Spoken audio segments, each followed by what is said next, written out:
Hey, Sandy. Hello. How are you? I'm good. How about you? Pretty good. Pretty good. Shifted into decorating for Christmas mode. Ah, very good. Oh, Hey, Gary. hello.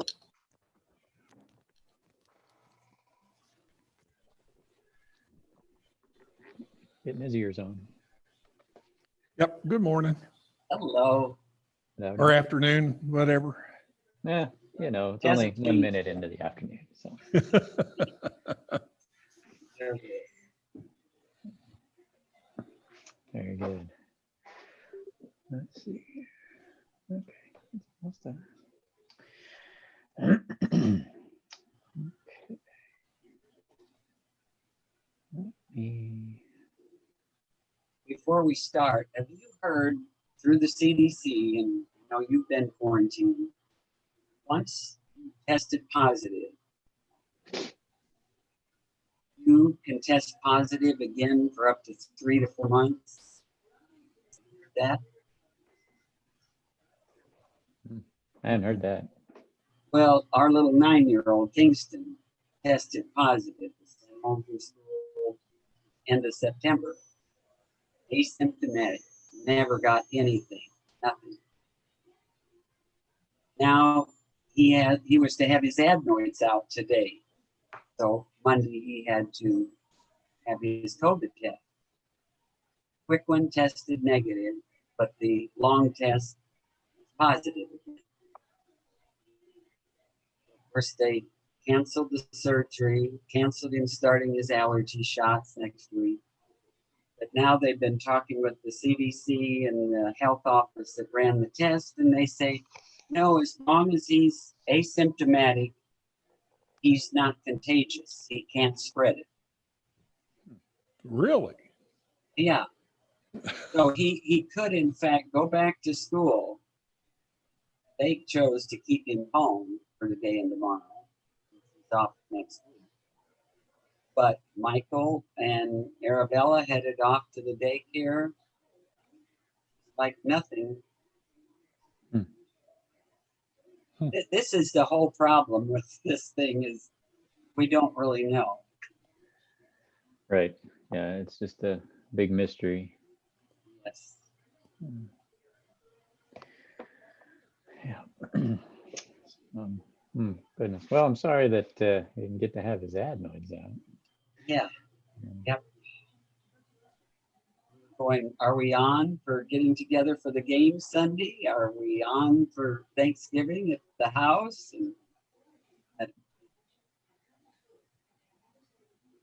Are the Cowboys playing Sunday and Thursday? Yes. Okay.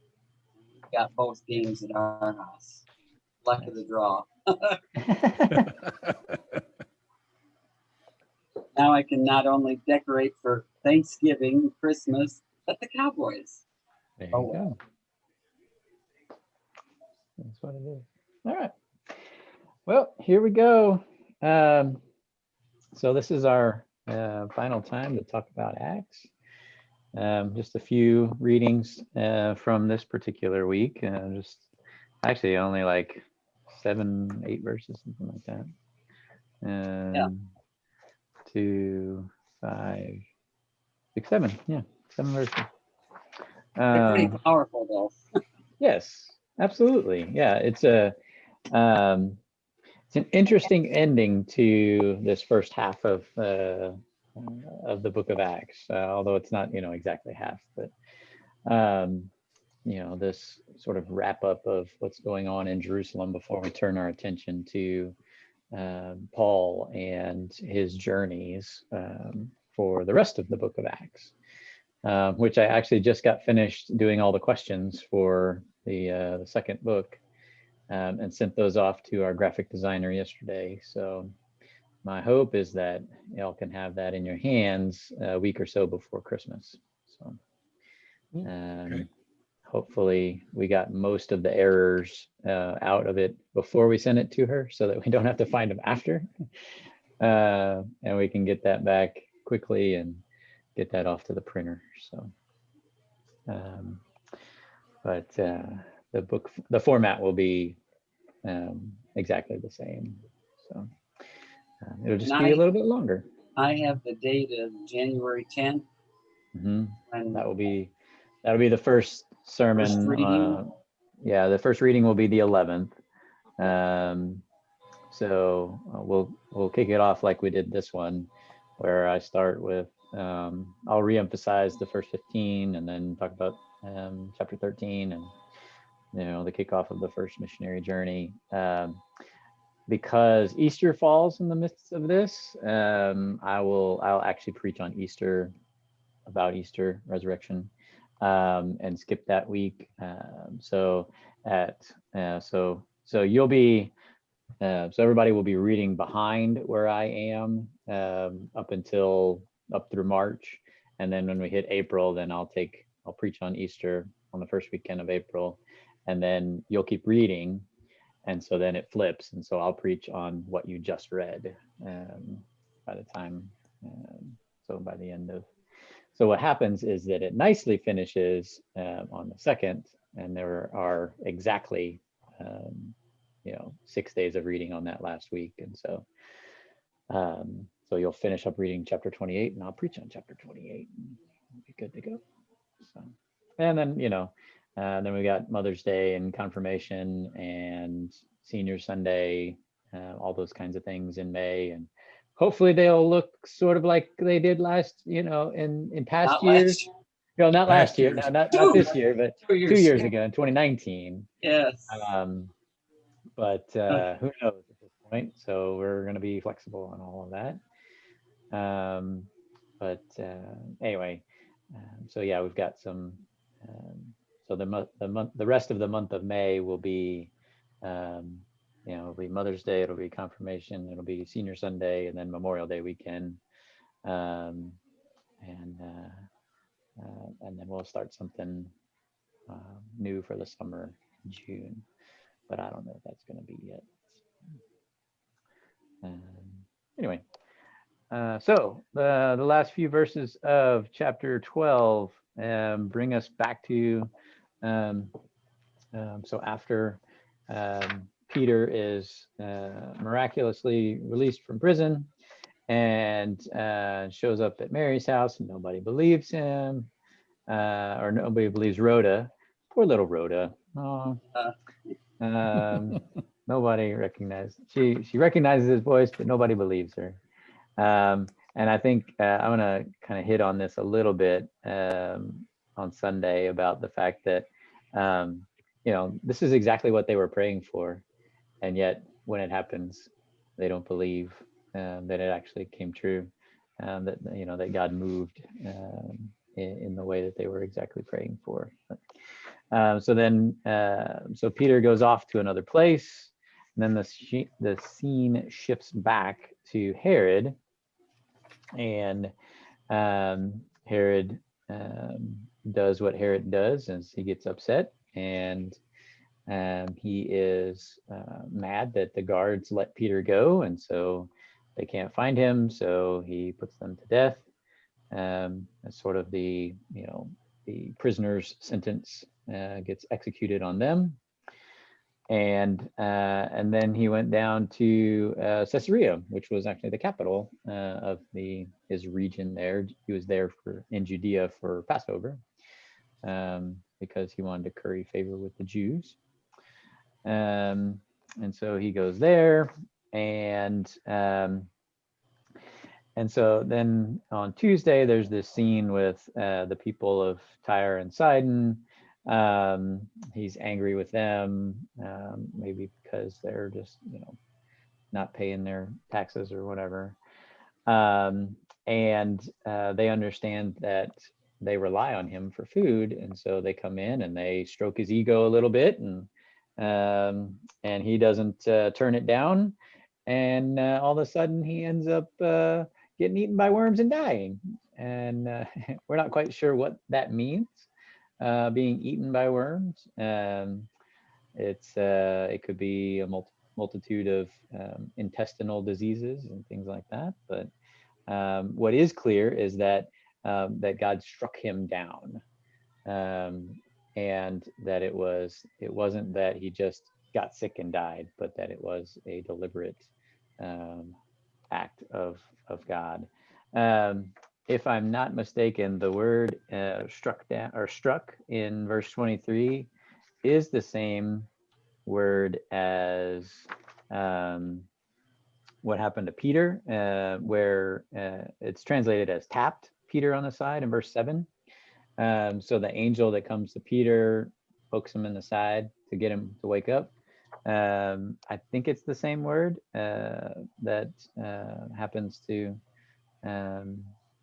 Herod, just obviously with much different outcome. So anyway, but yeah, so he does. Herod does not turn down the praise of the people of Tyre and Sidon, and then he is struck down. But the last two verses say, the word of God continues to advance and to gain adherents. This is sort of this is the third in the first 12 chapters of a sort of a summary statement of what's gone on and how the preceding events have led to more people coming to faith and the word of God moving along. So it happens in chapter 6, verse 7. It happens in chapter 9, verse 31, and then here in 12:24. So it's sort of Luke's way of sort of ending this particular section before beginning with the next scene. And what we see, so verse 24 is sort of the wrap up of this particular section. And then there's verse 25, which returns to Saul and Barnabas after completing their mission. That's the mission of delivering the money that was collected in Antioch to Jerusalem. They returned to Jerusalem and brought with them John, whose other name was Mark. It's wow, I have sun coming in through the window and it's on my face. Sorry, I get easily distracted. It's not clear whether John Mark is related to Paul or is related to Barnabas.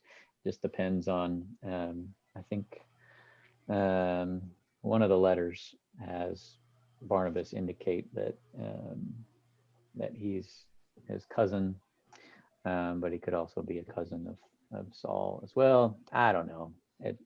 What's important is that they take him because he will come into play later in a few chapters because he will go with them. So verse 25 really starts to kick off the first missionary journey that Saul and Barnabas go on.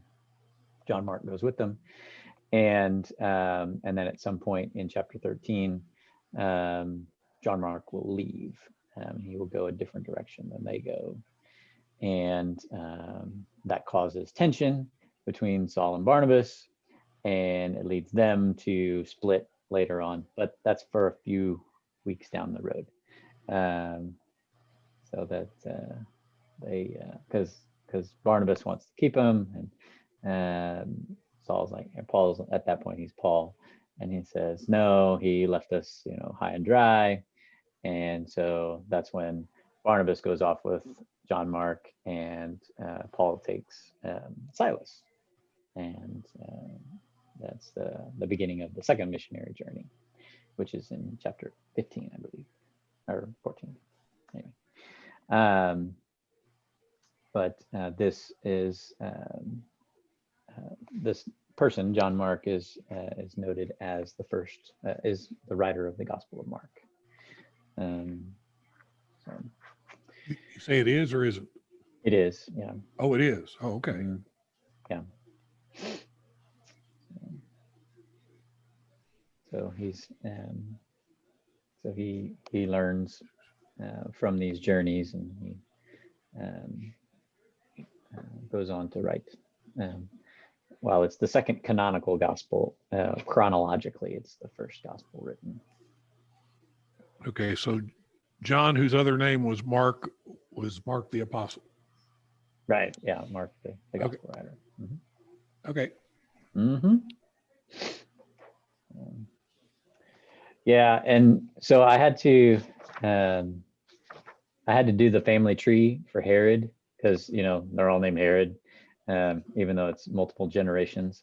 So let's see. You may not be able to see this since I wrote it in pencil, but here it is. So the Herod in chapter 12 is Herod Agrippa the First. He appears in chapter 12 and he dies in chapter 12. So his father is a guy by the name of Aristobulus, who is the son of Herod the Great. Now, Herod the Great is from Matthew chapter 1. He's the one who issued the massacre of the innocents. So when Jesus is born, Herod the Great is in charge. He's the Roman official in the Judean region.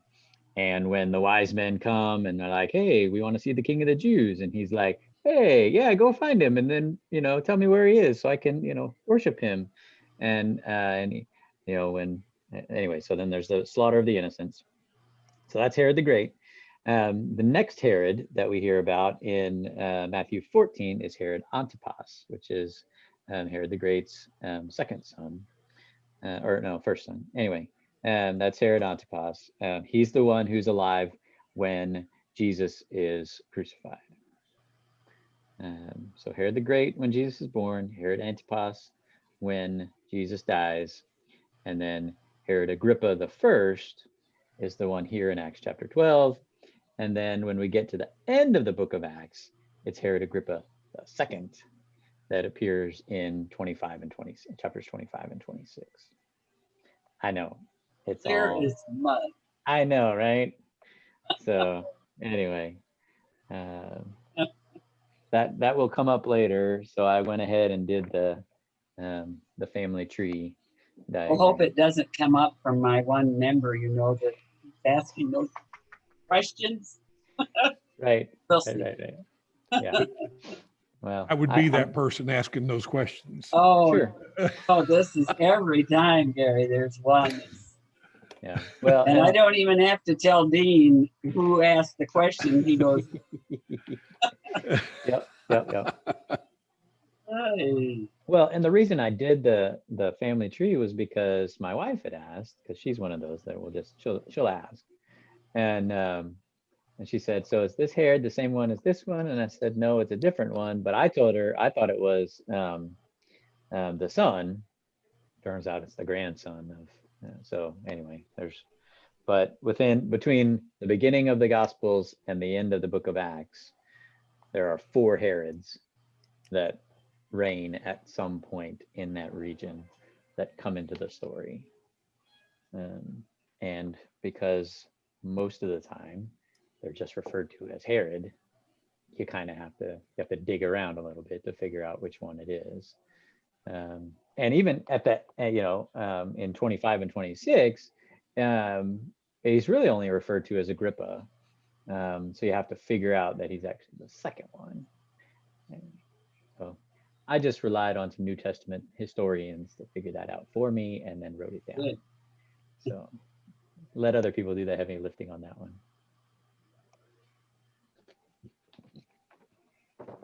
All right. So anyway, so that finishes up. So yeah, verse 25 is sort of the transition statement into chapter 13. Because immediately following that, then Saul and Barnabas go off on their first missionary journey.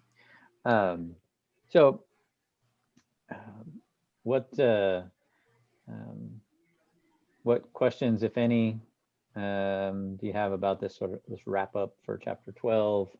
Any questions overarching from the study, or any leftover questions from your class?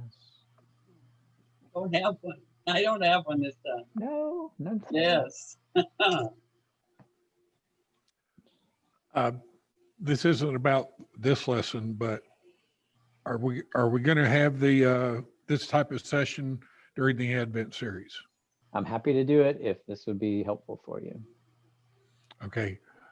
I have been graciously outed of this particular I one. heard. Sherry Files is going to be doing the class, so I just need to know Yeah. if she needs to be if we're going to have one, she would Mhm. definitely want to participate. But, Okay. Yeah, I mean, I'm happy to do it. It's, I mean, it's a lot of fun for me too. I mean, it's good to see people during the week too. Well, my vote would be yes. Okay, well, that's fine. I'm happy to keep doing it. I will, I've got Sherry's email, so I will include her. I'll start I'll loop you in too, so you'll just be in the please, loop, Sherry. please. And I'll just loop her in with the Zoom information, and we'll keep doing it. And I'll keep recording it. So I will be on vacation for the 2 weeks after Christmas. So after I'm done Christmas Eve, you won't see me again until January 10th. I may be here in town, I don't know, but given how things are going, I probably will be here. Yeah. But I've got 2 preachers lined up for me for the last Sunday and the first Sunday. So I will be sparse, but I'll jump back in. Did you think that the idea of us picking up the candles for Christmas Eve? Yes, yeah. So we're gonna do that, Okay. and just be on the lookout for information about that. Yeah, we'll set a day and time, and probably a couple, so that anybody that wants one can come get them. And the Christmas tree, for the families, Mhm. that go online. It should go online. Well, I think it'll go online as soon as it's all updated. It may be online next week. Last Debbie Willis told me is that she was close. She thought it might even be up early. So, but yeah, She'll it'll all send be, something out when it's ready, right? yeah, there'll be an email go out with all Okay. that. So, because the food's all squared away for Thanksgiving, and then we're gonna do that same kind of deal for Christmas at South Fork again, and then in addition to the gifts. So, yeah, it's gonna either be in the newsletter that hits your inbox next week, or more than likely it'll also be a separate email about the tree and the meals. I'd imagine you'll get all of those.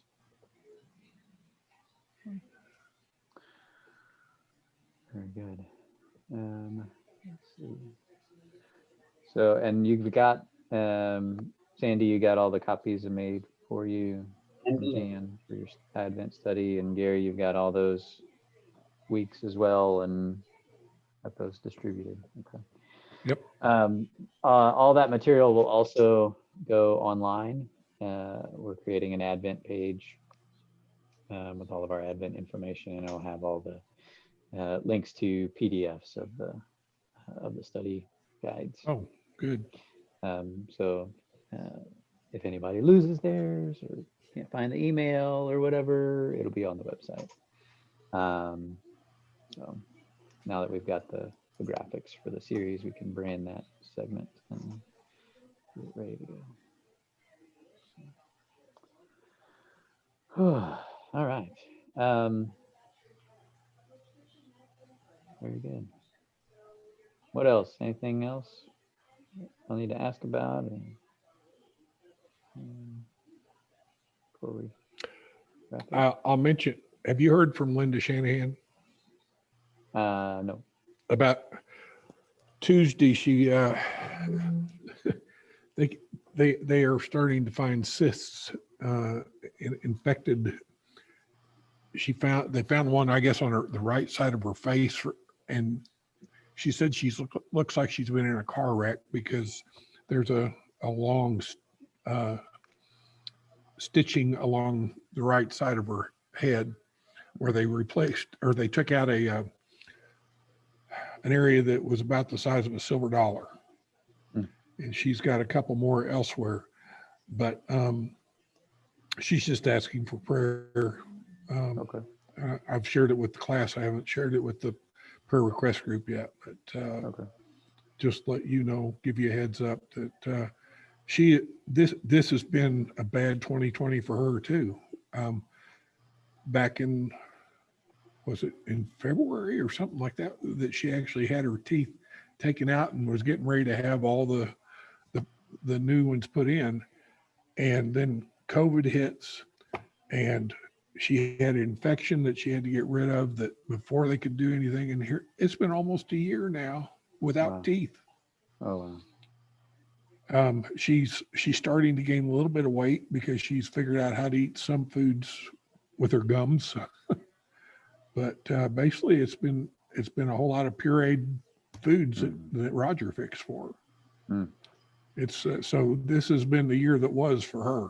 Right. Hope to never go back. Right. I'll mark her down for one of the flowers this week. Oh, okay. Good. Get it out for her. Good deal. Thank you, Sandy. Anybody else think that? Let me know. Okay. Right Okay. now.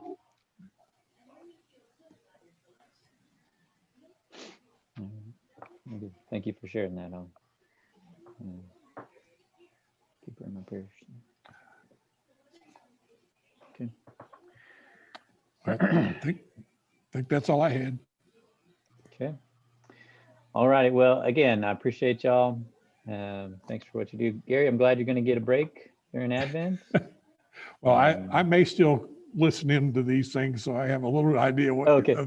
get some continuity here. But yeah, they were.